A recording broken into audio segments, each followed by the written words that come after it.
Hi, welcome to another of our Coffee Time Chats. Today we're joined by Glen Coben and Jacqueline Villamil of Strategic Solution Partners. In this discussion, Glen and Jacqueline talk about a project Glen and his team were involved with, developing an innovative F&B model that provides a safe environment, multi-dining options, increased guest experience, improved value proposition, and impacts the overall revenue generation and cost control. Really hope you enjoy the conversation, and please feel free to comment below. Please don't forget a thumbs up if you like the discussion, and if you don't want to miss out on future videos, hit the subscribe button and click the bell so you get notified. Anyway, let's get started. Roll the intro.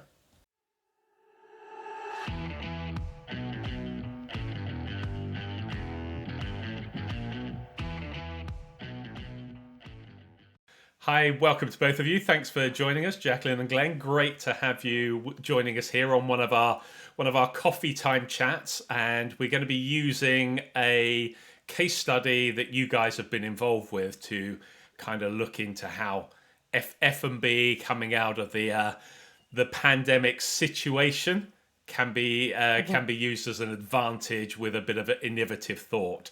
Before we get into that detail in more discussion, let me get each of you to introduce yourselves so that at least our viewers and listeners know who you are. So Jacqueline, if I can kick off with you, please. Yes, thank you. My name is Jacqueline Villamil. I'm the Chief Operating Officer at Strategic Solution Partners. Super. And Glen, over to you. Glen Coben, founder of Glen and Company. We are an architecture and design firm, and we are one of the P's in the Strategic Solution Partners collective. Super. Thank you very much. So, as I mentioned, we're going to be using a case study. So, Glen, this is kind of your baby, if I can kind of put you in the front seat here. So, first of all, who's the hotel? So we were approached to work at a Cherokee Nation entertainment hotel and casino in a small town in the, I guess, northwestern portion of Oklahoma. Why I know northwestern Oklahoma is because I fly into northwestern Arkansas to get there. So I'm a little geographically challenged. So it's in Oklahoma. The Cherokee charter was such that they could build hotels and casinos in Oklahoma. This is a small hotel and casino. It has, I think, 140 keys in the hotel, and it's a lovely sort of, I would call it a regional hotel and casino. Probably if anybody's listening, it's located within about 45 minutes of Bentonville, Arkansas, which is the headquarters of Walmart. Okay. And they approached us with the idea. They had the idea to say, hey, the pandemic has closed down our buffet, a very, very successful buffet within the hotel. And they wanted to try to convert the buffet into a food hall where they would create 7 unique food stations, or we call them kiosks, not food stations. And they're essentially distinct little buildings or footprints that food will be created for each of those concepts within that kiosk itself. What was their setup? What was their setup previously? Just to kind of put this in context of where you took it. Yes. So the buffet had a supporting kitchen, a massive supporting kitchen that then servers would take the food and fill up the buffet, the sort of chafing dishes, I guess is the simplest way to put it, all under kind of heat lamps. And there were some of these chafing dishes were heated and some were not.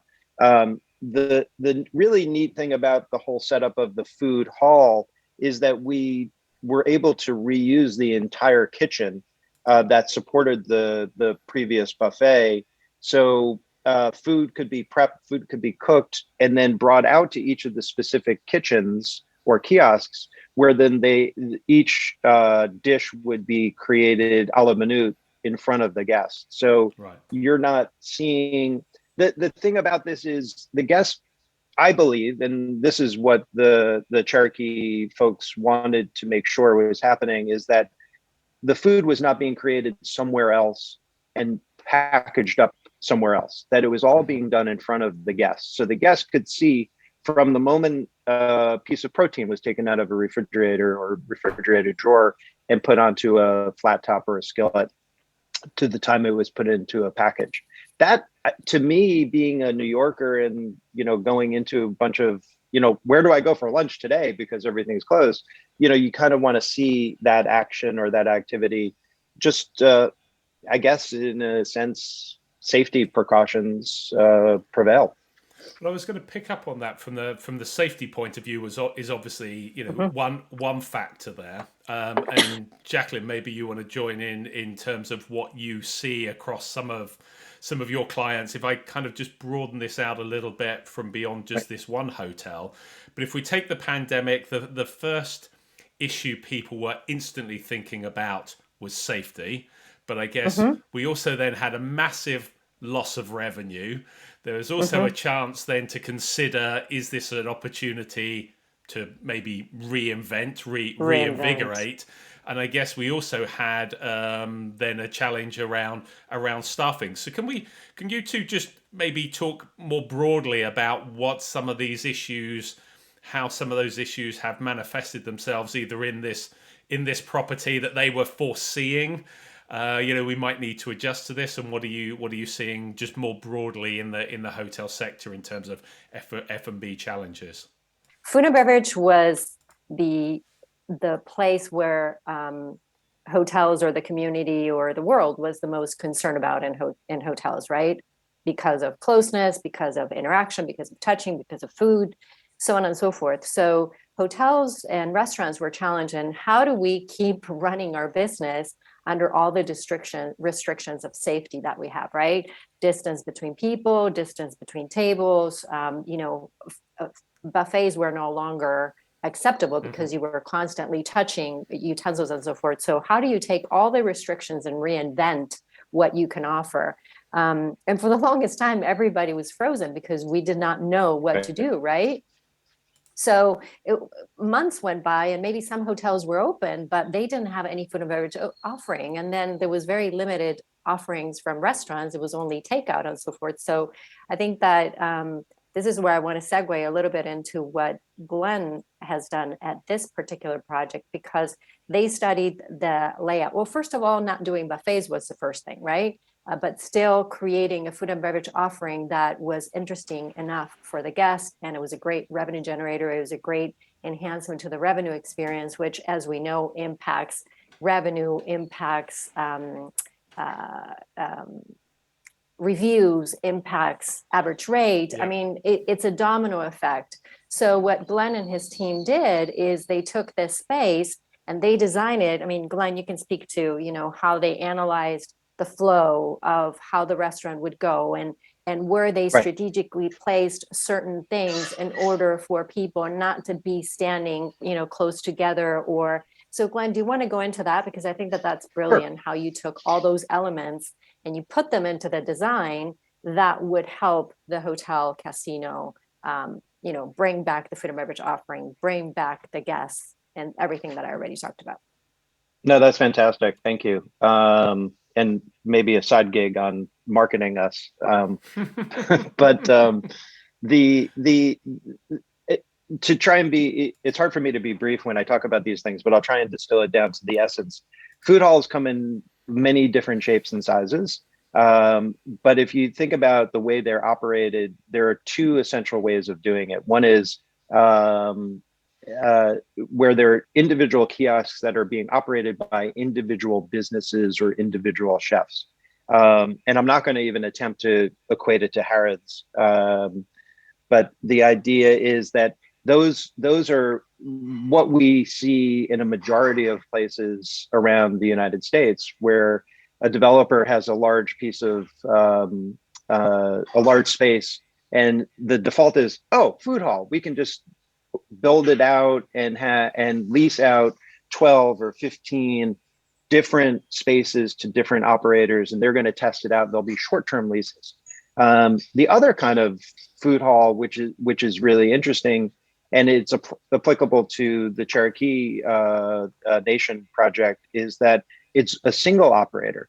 So how do you create a series of identifiably unique offerings that in some cases are actually connected to one another? You can't see me waving my arms around, but if two kiosks, a Mexican one and a sandwich kiosk, and let's say a barbecue one, are kind of connected behind the scenes, Yeah. instead of it, but making it look like they're completely unique and different kiosks from the guest side. Now, what I've done is I've said, okay, the sandwich place might not be that busy, but the barbecue is just slamming. I could take the two people that are scheduled to be at the sandwich place and slide one over. If they were disconnected from a back of house standpoint from one another, those two people were at the sandwich place would have to abandon ship essentially. And when someone came over to the counter, you have to scramble. But if they're all connected, that was the great thing that we were able to do. The reason we did it this way is that we needed to also connect back to the existing kitchen. So it's not rocket science. It's working from a flow standpoint. As Jacqueline said, we looked at the flow from the front of house, but more important was actually looking at the flow from the back of house and how to support each of these individual kiosks, even though they're not entirely individual from one another, because they're connected behind the scenes.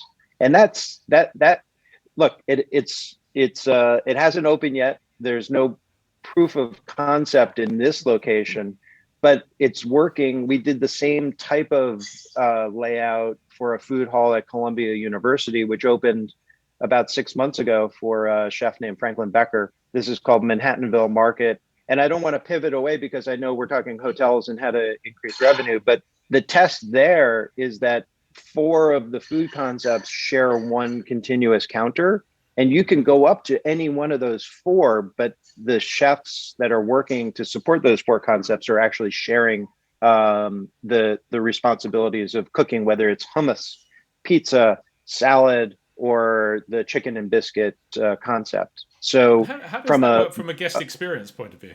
Mm-hmm.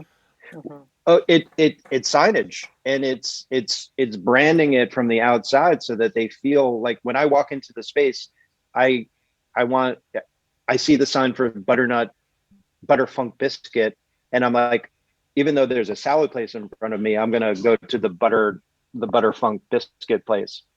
And it's just through signage, through wayfinding,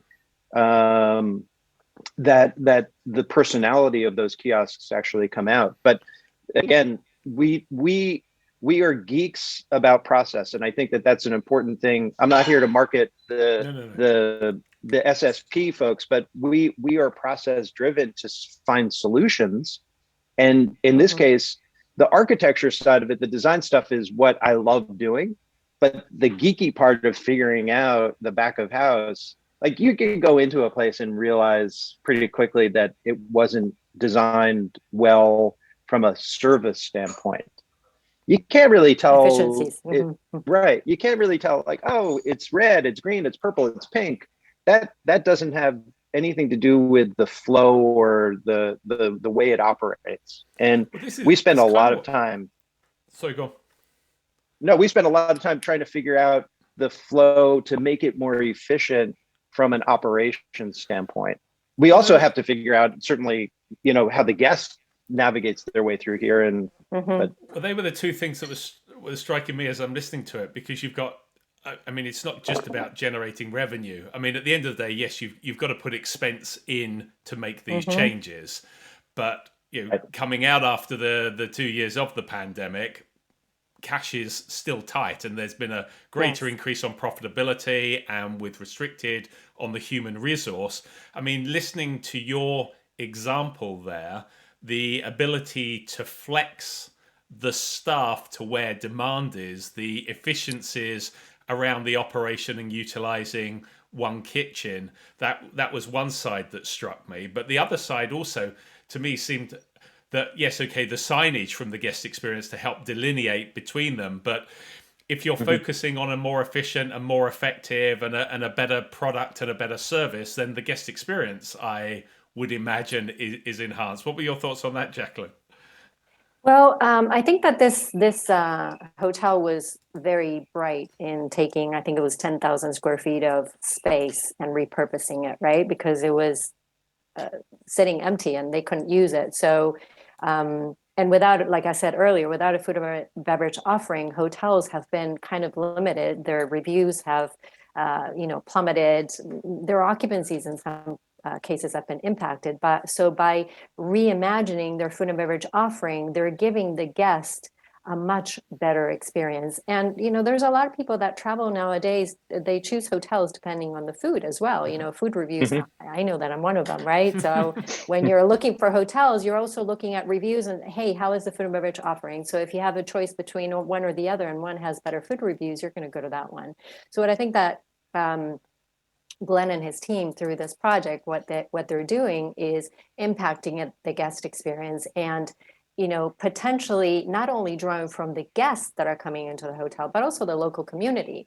So I think that that's the secret for a food and beverage or a restaurant, or in this case, this food hall, is when you're looking at how you capture your revenue is not just ideally is not just from your guests, but it's also from the local community, because they're the ones who can keep you going, right? They're the ones that give you that base business, if you want to call it. Well, we So I know as think we that started to open up and international travel wasn't there, we were relying a lot on the local community, weren't we? Glenn, you were exactly. going to say something, sorry. Well, no, I was going to say, when I said where it's located in proximity to Bentonville, when we were doing the initial kickoff meeting out in West Siloam Springs, the marketing department want before the people who went to the buffet were essentially locals. So this gave them an opportunity to elevate, not alienate the core customer who was coming here, but recognize that if they elevated some of the offerings, they might be able to extend or expand out the area of influence to attract some of the people who were living in Bentonville and the surrounding area. So that was pretty neat because I went to a few tastings, and it certainly wasn't, I'm not going to denigrate buffet food, but it wasn't buffet food. It wasn't what we would normally, recognize as the stuff that comes out of those dishes. It was well thought out, really flavorful combinations of food. And that was the neat thing as they were trying different concepts was, how do you not replicate the offerings of the buffet, but recognize that there's someone who's going to want barbecue, but there's, which kind of barbecue is it going to be? Which is a whole other episode, right? Yeah. Talking about barbecue. But and they took a deep dive into the whole food and beverage, the potential of food and beverage and how that can drive business from outside of just the people who are coming to the casino to gamble or people who are staying at the hotel. So, because I guess we've all heard about hotels that there is an increase of demand coming through, but it is still below where they are used to it, the levels they're used to. So in a way, you're having to compete even harder for a lower level of demand that existed before. So I guess in a Mm-hmm. way, trying to, as people come out and start travel again, whether locally, regionally, and they're looking for an experience because we've all been restricted in what we can do for a while, then to Mm-hmm. have a new experience, I would guess, Mm-hmm. also enables them to position themselves in a more competitively in that market. Would that be fair? I mean, absolutely. It's how do you be innovative? How can you be innovative to get the people to come back? How do you get them to stay? That's that. Even pre-pandemic, we were doing hotels with restaurants in them, and look, I'm a New Yorker. If I eat at a hotel, an urban hotel that I've gone to, I it probably means I if Jacqueline, if you were sitting next to me, you might kick me at this point, but I'm not going to eat at the hotel restaurant. I'm going to go and explore the city. So, but when I go to a place that I don't know, or it's a resort, or I'm there on business. I mean, I was just at down at Turnberry for a conference, and we ate in the hotel, and it was lovely. So yes, we need to be aware of how to keep people on property a little bit longer. That's the age-old challenge that we have in designing food and beverage places for within these locations. Yeah, I don't know if I.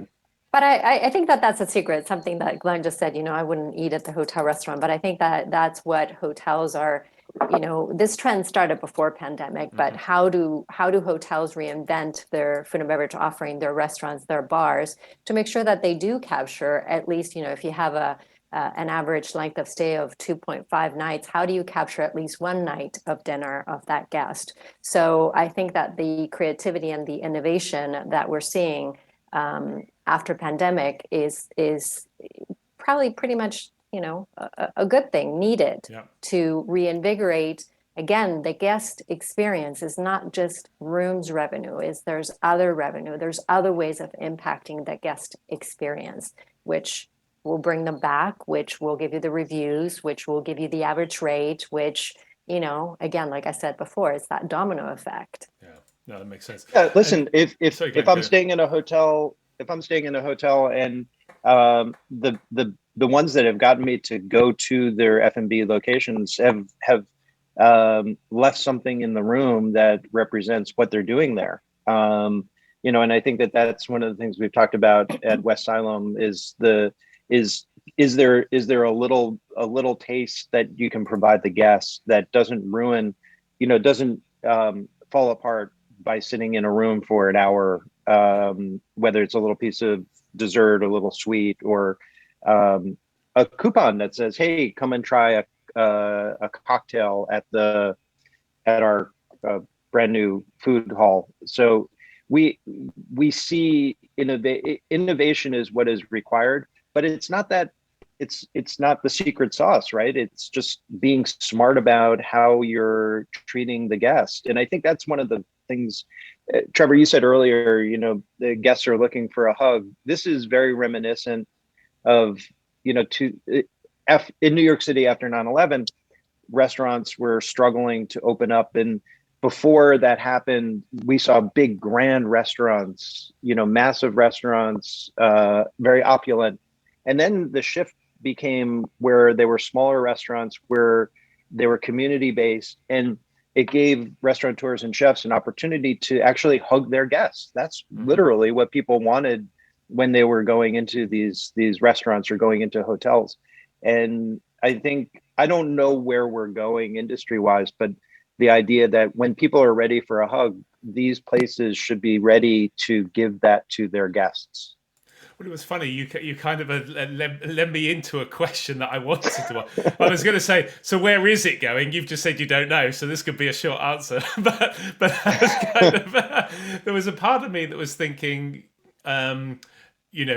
as we're looking at this, as hotels are under pressure from Airbnb and people want to embed themselves in the local community, we're talking about the digital nomads and the working out of the hybrid working and remote working. We're looking, as you say, of creating an authentic experience, giving somebody a hug, making them, to me, it's just making them feel welcome rather than just how much can we squeeze out of your wallet to add to our additional ancillary revenue. How can we actually make you feel as if we want you to come stay with us, but staying doesn't necessarily anymore just mean you've got to book a room. You can come and stay with us for an hour and have something to eat or drink. You can come and stay with us for a couple of hours and meet in our lobby. How do you see some of these trends that were there before pandemic, but have maybe been accelerated or made people look a little bit more closely at it? Just a little bit of future gazing. How do you think that might have an impact around how hotels are looking at their F&B offering all the way from the lobby right through? And both of you can chip in here with whatever thoughts, ideas you have. Well, it's a great topic, and it's a great starter of a conversation, which is probably a lot longer than we have. But we spoke earlier about the pre-pandemic, and this is pre pre-pandemic, a hotel like the Ace Hotel in New York City on Broadway and 29th Street, which created public spaces that were essentially community living rooms. And that brings to mind a hotel that we're doing right now out on Shelter Island, which is between the North Fork and the South Fork, the Smikey or South Fork. And it's a hotel that's been around for 150 years through different iterations, whether it was a boarding house or an inn. And our client bought it, and we've been working on a 2-year renovation of it. And what's striking to me is that it's about 33 keys across the entire property, made up of 3 separate buildings. But there was a main building that had a tavern, and we're actually adding a sushi bar and a noodle bar and a little coffee shop, things that this inn never had.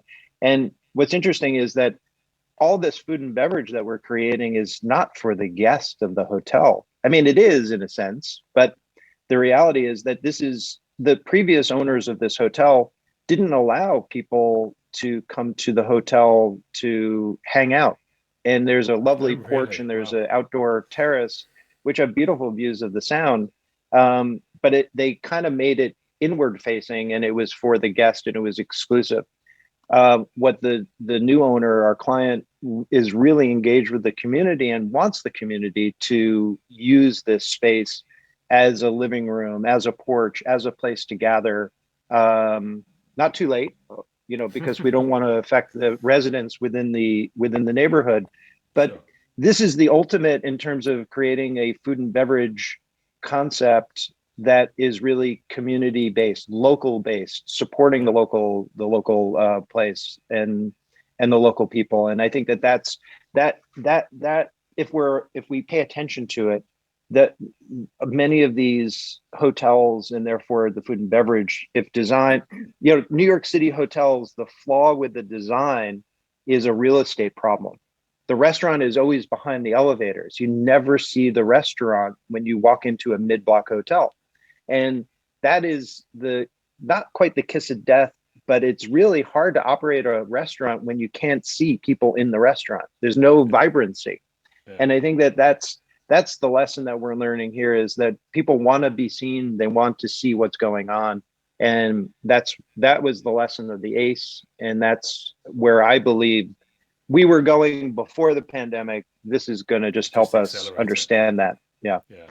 And Jacqueline? I think, we have to think about what are some of the lessons that pandemic left us with, right? I mean, we're seeing this massive wave of people quitting their jobs, looking for quality of life. And that translates to everything, I believe, into, also the food and beverage offerings. So I think that anything that has to do with health and wellness, with connection, with, experience, people are a lot more, I believe, that what we're seeing, that we will continue to see, is people are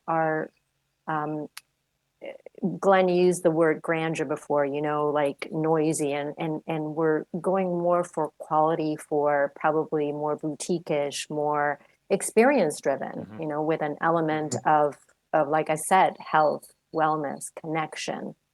Yeah, I think that's what I'm seeing. Yeah, that makes sense. And I think your point as well, Glenn, about not seeing it. It's funny, just on a very basic level, when we're walking down a high street and we're looking at restaurants, you get drawn to the restaurant that looks busy, because if it doesn't look busy, you're thinking, well, what's the problem there? So if A, you're not aware of the restaurant, or B, you can't see what it's like, are you really going to walk through the hotel to go and look through the door of the restaurant to see if it's busy or not? You kind of need that impact straight out the gate, don't you?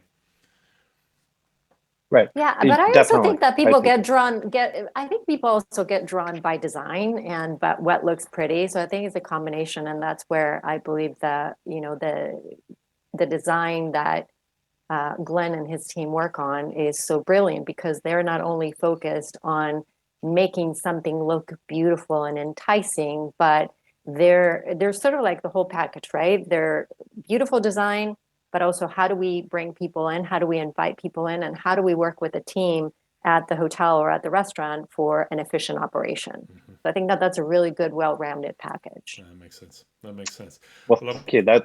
That's amazingly well said. So I appreciate that. Look, I'm conscious of both of your ties, so we're going to kind of wrap up this conversation. But just one final question, specifically for you, Glen. Typically, if you take this project in Cherokee, how long? Because I'd love to come back and revisit, and I think the fact that you've mentioned two, one that you're working on both of these that you're working on at the moment, the property that's been around for 130 years, and then the casino property, both different challenges. It would be great to kind of come back and revisit and look at those projects that you've worked on and what are some of the outcomes that they've seen. Typically, how long does it take for this to embed and then for the property to actually start to see not a return on investment, but a shift in behavior or an impact of the new design, the new concept? I would say the casino project is probably a year of operations to see how it's going, go through the full cycle. Yeah. Once all 7 of the kiosks are up and running, I would look at a year out to understand that. And then because you'll go through the slow times and you'll go through the super busy times. New Year's Eve is probably the craziest time. Yeah, you need to get the ebb and flow.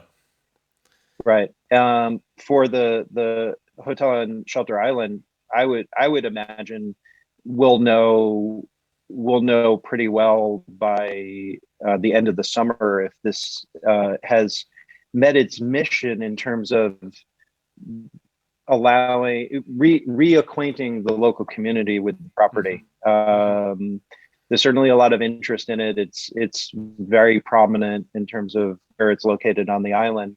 And the owner has been very clear that she wants this to be, once again, a central element to the community's experience on the island. So, and that is reopening.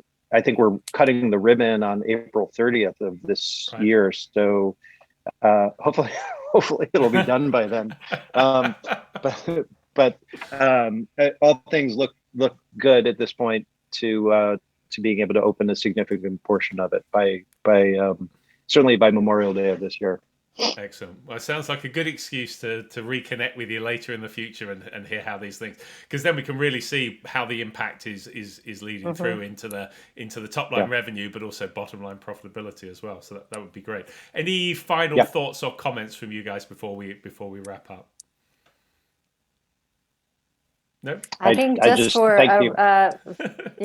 me as hoteliers, restaurateurs, be creative, think out of the box. What we used to do probably doesn't work anymore, but there are other innovative ways that we can generate an amazing guest experience, drive revenue, drive profitability. So think out of the box. I think that's my parting thought. Your parting thoughts. Absolutely. Well, that's brilliant. Thank you so much for finding the time. Thank you so much for sharing a real life example that is going on and the thought process behind it and what they're trying to adjust the challenges, and look forward to hearing. And obviously don't need to keep our fingers crossed. Of course it's going to work successfully. Of course it will. I mean, we've got Glen on the case. How could it not? But, exactly. But it'll be good to touch base and hear how it works. Thanks. Absolutely. Trevor. Absolutely. You're welcome. Thank you, Trevor. Really appreciate your time.